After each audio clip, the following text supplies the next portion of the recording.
7 years ago, I got married to my husband. His sister already had kids back then. But right from the start, I felt like I wasn't really part of their family. My sister-in-law made it clear that I wasn't their aunt. She even told her kids that I wasn't their aunt. Because of this, I don't feel close to them like I do with my husband's other siblings' kids, who I treat like my own nieces and nephews. I love spending time with them and being a fun aunt. I've done things like painting their rooms and taking them on trips because I like being creative and making them happy. Even though I'm a mom now, I still love doing these things for my nieces and nephews because they're like my family, and I never really had one before.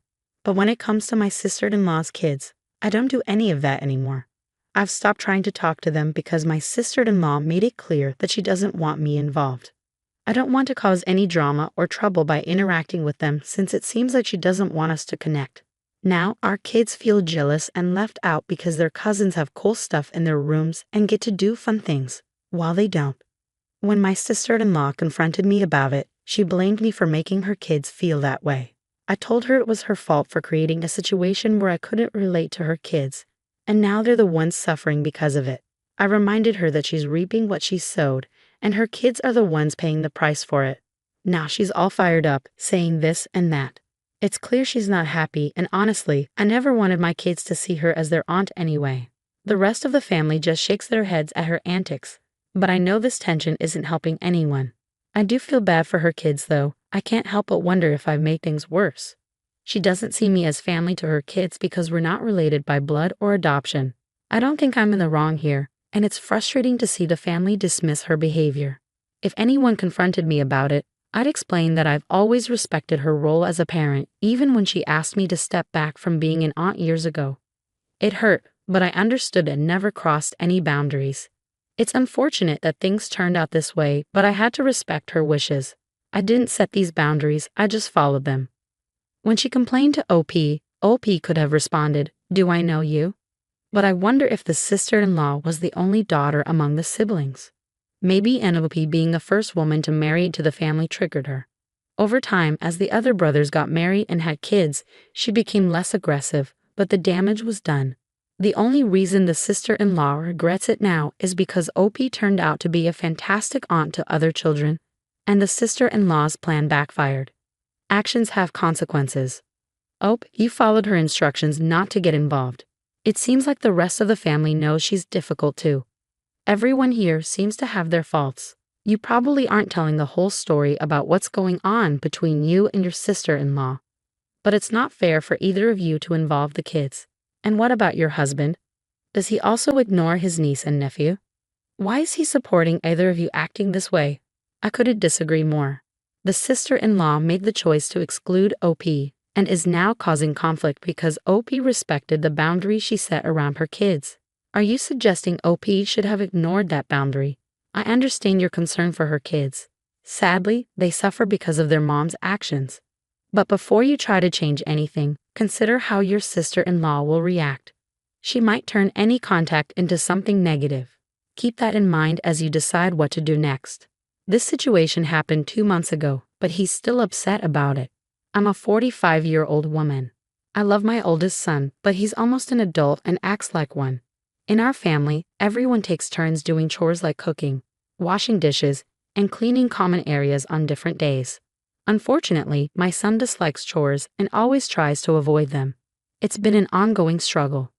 Washing dishes is particularly troublesome. He fills the dishwasher too much, preventing the detergent from reaching the dishes, leading to them not getting clean. I interrupted him quickly and reminded him that the dishwasher sanitizes dishes.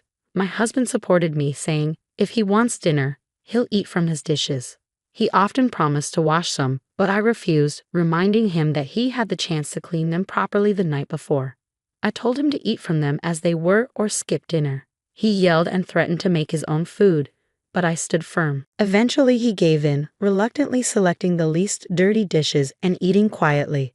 I felt bad seeing him so disgusted, but I was tired of the wasted time, water, and detergent. It turned out well. His dishes came out perfectly clean afterward. However, he's still angry, and I do feel guilty now. But I'm tired of his deliberate laziness causing problems for everyone else in the house. Am I wrong? You're not wrong, and I think you handled the situation well. However, I disagree with your statement that he doesn't realize his laziness screws over everyone else in the house. He knows, he just doesn't care. He's old enough to understand the consequences of his actions, and it's time he learns. This should have been addressed sooner. If he doesn't face consequences, he won't change his behavior. Instead, he learned that even when I make a mistake, my parents will have to fix it because they need to eat too. What OP did was smart because he's almost an adult, and it's time to learn how to do things properly. The fact that he suddenly knew how to do the dishes correctly overnight shows that he was capable all along but chose not to do them properly. Well done, OP. I grew up in poverty but worked harder than anyone else to achieve success in my personal, financial, and professional life. My family often had to choose between bus fare and a meal. So when I became financially successful, many people approached me for help. I helped them out of compassion and understanding, knowing how much a small gesture can mean to someone in need. However, many of those I helped started to see me as their personal ATM. I never faced this issue with people who were already financially stable. They would have been embarrassed to ask. While I don't spoil my kids, we do live comfortably in a nice house in a good neighborhood, and I expect them to work hard and excel in school. My eldest son, a teenager, got into trouble for telling a peer that he didn't want to be friends because of his financial situation.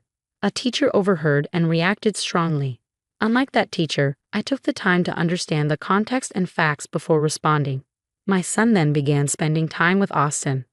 Austin would often lament about not having money to participate in activities, so my son would sometimes cover for him. Like when they went to see Top Gun and Austin couldn't afford a ticket, my son paid for him. However, things got uncomfortable when Austin began to expect my son to foot the bill regularly. The tipping point came when they went to iHill with friends, and Austin assumed my son would pay for his meal too. While my son only ordered onion rings, Austin indulged in a full meal, dessert, and milkshake. Later, my son vented to their friends about how little money he receives from me, and yet he still has to work as a tutor, only for Austin to take advantage of his generosity. Consequently, their friends distanced themselves from Austin. A few weeks later, in class, Austin wondered why he wasn't being invited to hang out anymore. My son replied, because he's tired of covering for him. Austin responded, but I'm poor. My son sarcastically remarked, oh, so you're too poor to be friends with? Maybe I should quit school and get a job like him. This exchange prompted a call from the teacher. I clarified the context of the conversation to the teacher, as she wasn't receptive when my son tried to explain it. She labeled my son as mean and threatened detention. I informed her that I would advise my son not to serve detention for this incident and asked her what she planned to do about it. She ultimately dropped the matter. Edit. It's important to note that Austin isn't in extreme poverty. He has access to resources like last year's iPhone. He has the ability to work like other kids at their school, but chooses not to. You're not in the wrong here. Consider discussing with the head teacher the emotional toll on your son, who has been coerced into giving money repeatedly, and how the last incident bordered on theft.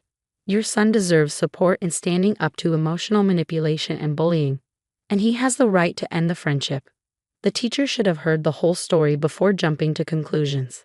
Everyone involved made mistakes here. While your son's outburst might warrant detention, it's not ideal for you to interfere with a teacher's disciplinary actions unless there's a significant issue with her approach.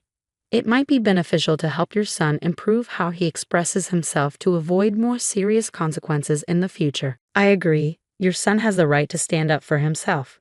But the way he expressed it could have been kinder. A more effective approach would have been to say something like, I don't want to be friends with someone who takes advantage of me, which addresses the real issue without targeting Austin's financial situation. Being overly confrontational with someone who feels entitled might lead to further trouble. Given the circumstances, your son's response wasn't entirely unreasonable. It was a sarcastic retort to someone making excuses for their behavior.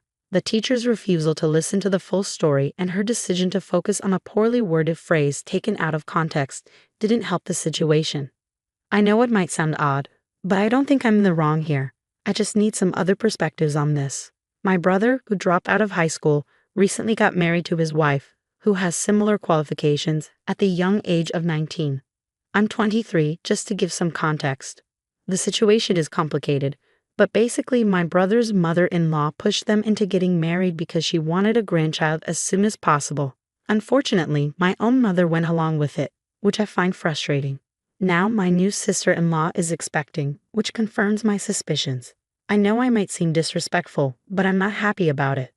We're not well off financially. My dad, who used to be assertive, didn't step in to prevent this situation. Ironically, he persuaded me against attending the college I wanted because of the high tuition fees.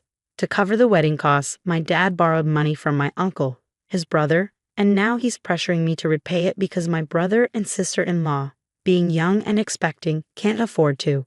They told me they're in too much debt to get a loan from a bank, so it falls on me since I'm debt-free with savings and a job.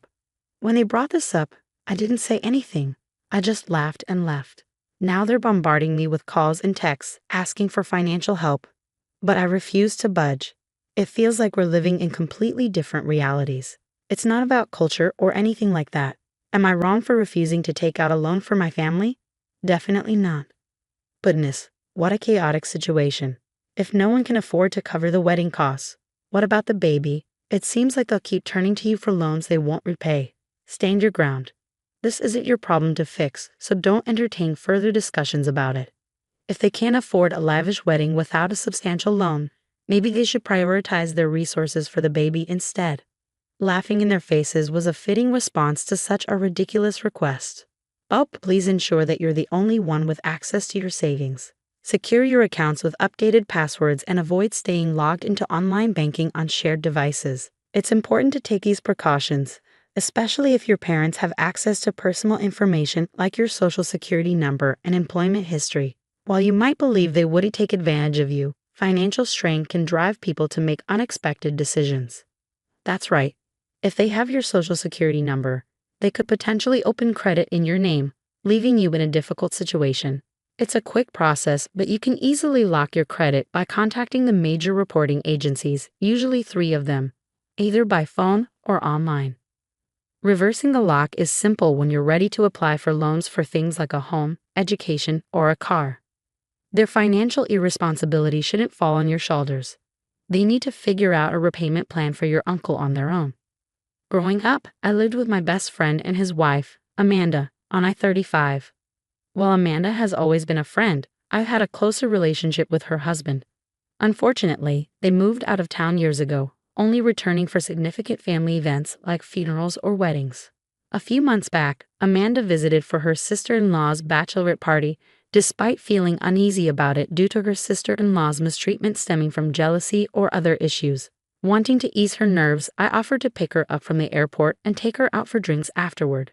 However, I made a mistake and forgot to add it to my calendar.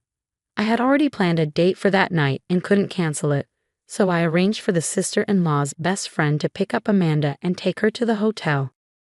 2 days later, I met up with Amanda for drinks. She was feeling really down after her mistreatment at the bachelorette party, where everyone else seemed to ignore her. We spent a few hours chatting and drinking, and then I received a text from my girlfriend, asking me to come over to her apartment. I arranged for a mutual friend to join Amanda at the bar and keep her company before leaving. After that night, Amanda stopped communicating with me. She ignored my texts and social media messages for 3 months. Finally, I decided to ask my best friend about what was going on with his wife. He listed a series of complaints Amanda had against me, including forgetting her birthday multiple times despite Facebook reminders, which she doesn't use, and the incident at the bar where I forgot to pick her up from the airport and left her alone. I explained to my friend that I tend to be absent-minded, and they should have been aware of that by now. I also mentioned that Amanda is overly sensitive and holds onto grudges. I reminded him that I had already apologized to her for everything, so I didn't understand why she was still upset. However, my best friend became angry and is now not speaking to me either. Do you think I'm the one in the wrong here?